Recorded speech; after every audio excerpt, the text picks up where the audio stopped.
네, 여러분 반갑습니다. 오늘 이 시간 자기주도 학습력을 키우는 부모의 힘이라는 주제로 같이 이야기를 나눌 금호초등학교 교사 하유정입니다. 자, 자기주도 학습력을 이야기를 하기 전에 먼저 자기주도성을 아셔야 되는데요. 여러분들은 자기주도성 어떻게 느끼고 계십니까? 먼저 이렇게나 많은 정의들이 있는데요. 쉽게 생각하시면 자율성이라고 하는 개념을 먼저 떠올리시면 됩니다.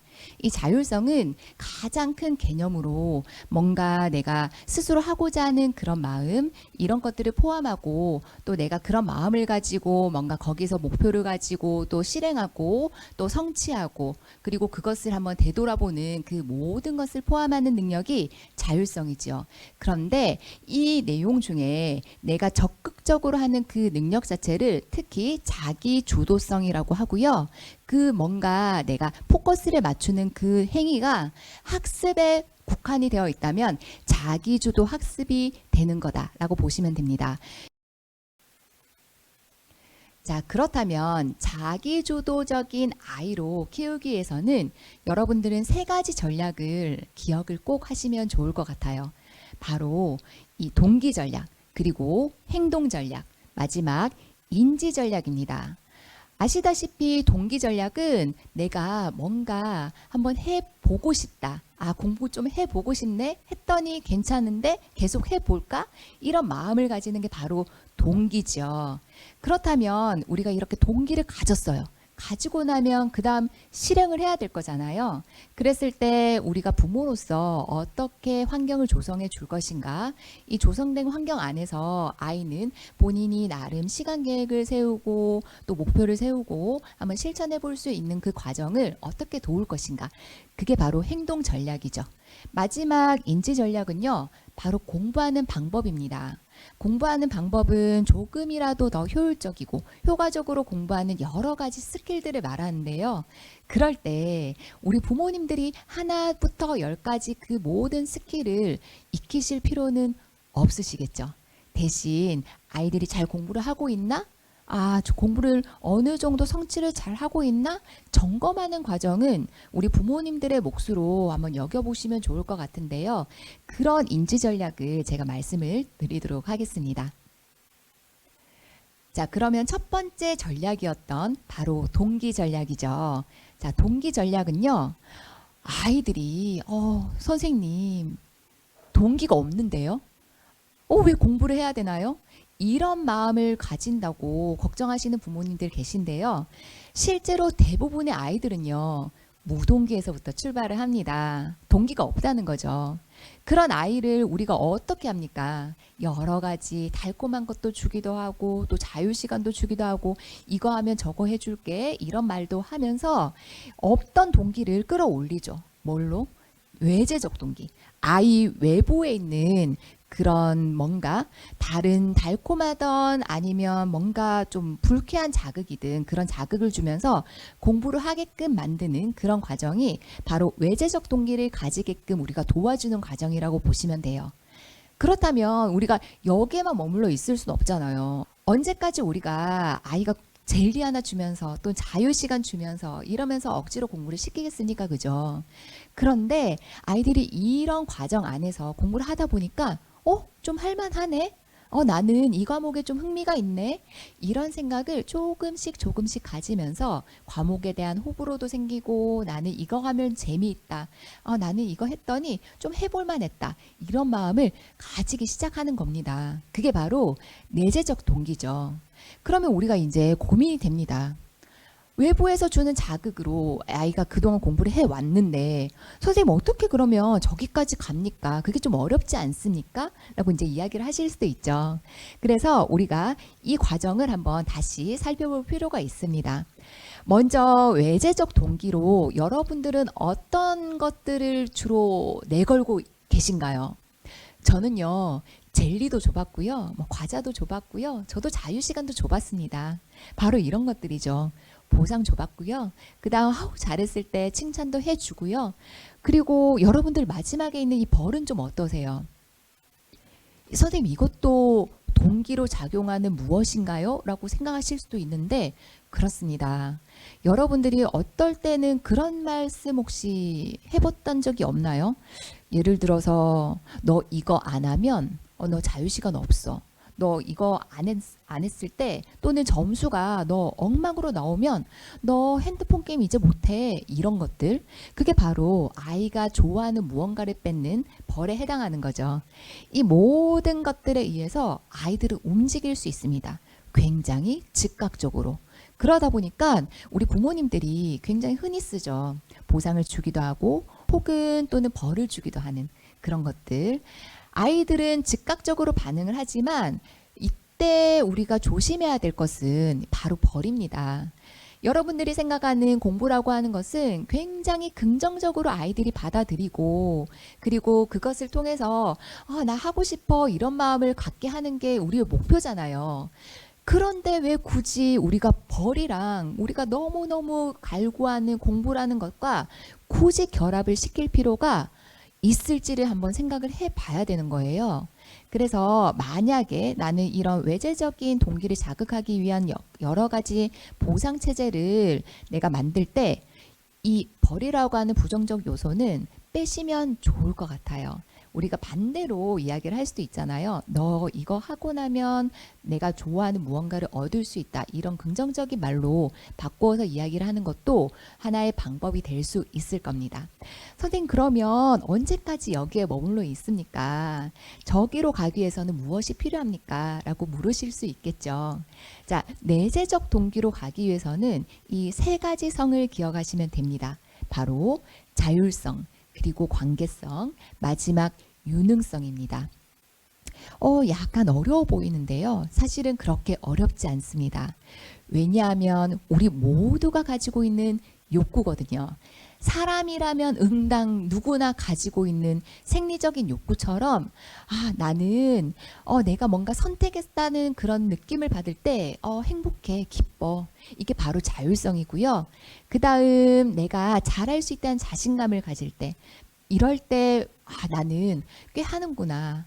이것도 하나의 기본적인 욕구라는 겁니다. 바로 유능성이죠. 마지막 욕구는요. 관계성입니다. 사람이라면 누구나 뭔가 소속되어 있는 그곳에서 사랑받고 있다는 느낌. 그런 것들이 이 관계성을 자극하는 그리고 나는 그렇게 관계 속에 속해 있다. 이런 마음을 가지는 그런 것들이 욕구기 때문에 이 욕구가 아이들에게 충분히 충족되어야 가능하다. 뭐가? 공부가요. 어떤 공부가? 자기주도적인 학습 말이죠. 자, 그 중에 첫 번째가 바로 자율성이었죠. 자율성은 우리 부모님이 손을 떼는 게 아니에요. 망망대해 아이를 그냥 혼자 떨어뜨려 놓고 너 혼자 어떻게 하면 살아나와 봐. 그게 바로 자율성이야. 이건 아닙니다. 단지 우리가 바운더리를 잘 쳐두고 그 안에서 여러 선택의 기회를 주는 게 바로 자율성입니다. 그러면 아이가 제 방식대로도 한번 해볼게요. 제가 정한 시간에 숙제 한번 해보고 싶어요. 이런 이야기를 할 때 우리가 그 욕구를 충분히 인정을 해주는 거죠. 자, 그 중에 첫 번째가 바로 자율성이었죠. 자율성은 우리 부모님이 손을 떼는 게 아니에요. 망망대해 아이를 그냥 혼자 떨어뜨려 놓고 너 혼자 어떻게 하면 살아나와 봐. 그게 바로 자율성이야. 이건 아닙니다. 단지 우리가 바운더리를 잘 쳐두고 그 안에서 여러 선택의 기회를 주는 게 바로 자율성입니다. 그러면 아이가 제 방식대로도 한번 해볼게요. 제가 정한 시간에 숙제 한번 해보고 싶어요. 이런 이야기를 할 때 우리가 그 욕구를 충분히 인정을 해주는 거죠. 자, 두 번째, 유능성을 키우는 방법은요. 사실은 내가 뭔가 성취감을 느끼고 난 좀 잘하는 것 같아. 이렇게 느끼도록 만드는 것은 그렇게 어렵지가 않습니다. 어떻게 하면 되냐면 목표 자체가 우선 조금만한 거면 돼요. 그런 작은 목표들을 하나씩 이룰 때 나는 작은 성공의 경험을 아이들이 축적을 하는 거죠. 그랬을 때 아이들은 나 계속 잘하고 있는데 이런 마음을 느끼게 되는데 문제는 우리가 어른들이 저도 좀 마찬가지일 수도 있겠죠. 그럴 때 아이들에게 조금만 더 큰 아이들의 능력을 벗어나는 큰 그런 과업을 주게 되면 못하겠어요. 저는 잘 못하는 것 같아요. 이런 마음을 어느 순간 들게 할 수도 있다는 겁니다. 그것만 조심하시면 돼요. 자, 내재적 동기를 깨우치는 마지막 성 있었죠. 바로 관계성입니다. 이 관계성은 누군가랑 소속감을 딱 느끼고 그리고 연결되고 싶은 기본적인 욕구거든요. 그래서 공부가 단순하게 굉장히 고독한 혼자만의 과업이다 이렇게 여기지 않도록 우리가 관계를 굉장히 돈독하게 여겨줄 필요가 있어요. 아이가 기본적으로 가지는 관계는 바로 가족이죠, 가족. 가족 안에 나 혼자 고독하게 이렇게 공부하는 것이 아니라 내가 공부하는 동안 누군가도 각자의 역할에 충실하는 그런 시간을 보내고 있어. 나는 지금 학생이니까 공부라고 하는 과업에 충실하고 엄마, 아빠, 그리고 동생까지 각자의 역할에 충실하고 있구나라는 것을 적어도 느낄 수 있게 그렇게 우리가 작은 행동 하나하나를 조금 조심해 주시면 돼요. 그리고 이런 연결감, 관계성을 느끼는 곳이 또 하나가 있죠. 우리 아이들에게 굉장히 또래 관계라고 하는 요소입니다. 그래서 사실은 친구 관계가 공부에 미치는 영향이 굉장히 크거든요. 그래서 내 아이 주변에 같이 으쌰으쌰하고 공부할 수 있는 그 누군가가 있는가 이런 것들도 한번 잘 살펴봐 주시고요. 굉장히 장기적인 안목으로 그런 공부 메이트 그런 아이들이 가까이 있는 것은 이 아이에게 굉장히 큰 도움이 될 테니까 한번 주변을 한번 잘 살펴보세요. 자, 이번에는 행동 전략입니다. 행동은 그동안 내가 공부하고 싶은 그런 마음을 드디어 먹었을 때 이제 이 환경이 잘 마련되어 있는가 그리고 나는 구조적으로 공부할 수 있는 시간 관리를 할 수 있는가 이런 것들이거든요. 바로 이것입니다. 시간 관리하는 능력, 그리고 필요할 때 적절한 도움을 스스로 구할 수 있는 능력, 그리고 마지막으로는 환경이 잘 마련되어 있는지, 그 환경에 내가 속해 있는지 이것을 한번 탐색해 보는 것, 이런 것들을 기억해 보시면 좋을 것 같고요. 이 중간에 있는 도움 구하기는 가장 도움을 이렇게 요청했을 때 잘 받아주셔야 되는 분이 누구세요? 바로 부모님이죠. 그래서 아이가 굉장히 지지적인 환경에서 필요할 때 부모님께 편안하게 도움을 요청할 수 있는 환경을 잘 마련해 주시면 됩니다. 자, 그러면 환경을 조성할 때 우리가 조심해야 될 것은 가장 첫 번째로 보이는 게 아이의 선택이 반영되어 있는가입니다. 여러분 공부의 주체는 누구인가요? 바로 우리 아이죠.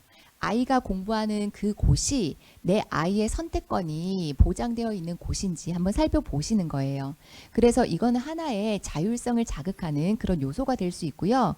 그리고 아이가 내가 무언가를 했을 때 변화를 보인다든지 또는 내 의지로 무언가를 통제할 수 있는 통제감을 여길 수 있는 것도 이런 물리적인 환경이 필요하거든요.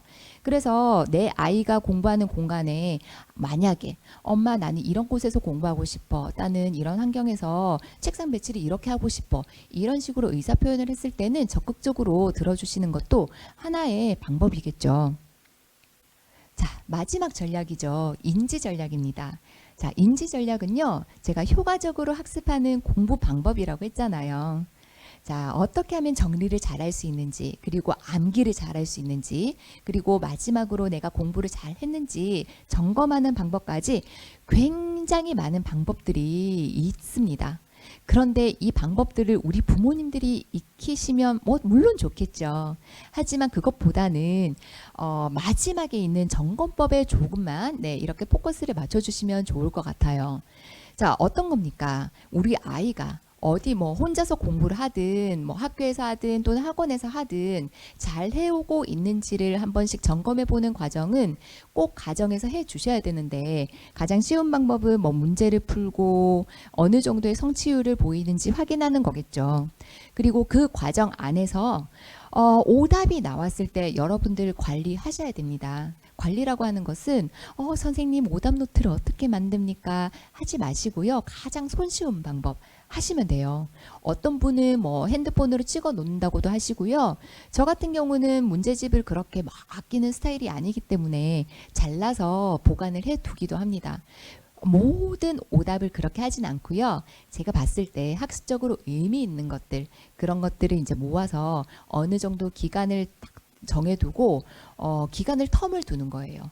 텀을 두고 이 내가 배웠던 내용을 기간이 지나서도 잘 학습하고 있는지, 기억하고 있는지, 그때는 잘 풀 수 있는지 이런 것들을 점검하는 오답 관리하는 법.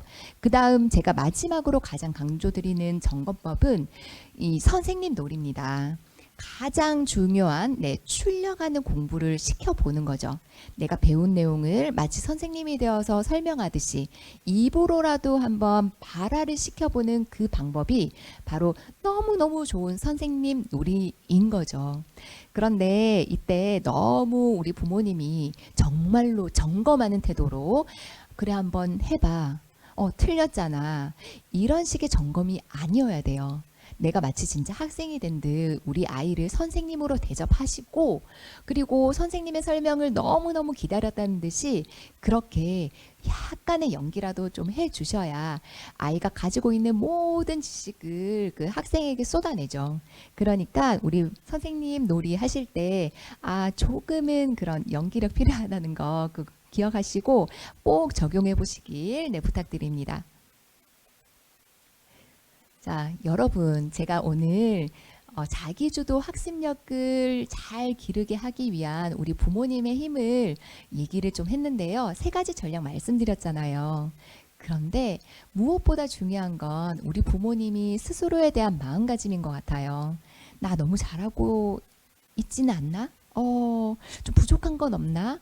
이렇게 생각하고 아이를 불안한 시선으로 바라볼 때 그 모든 그런 감정은요, 전이가 되거든요. 그러지 마시고요. 이 도널드 위니콧이라고 하는 학자가 이렇게 이야기를 하시더라고요.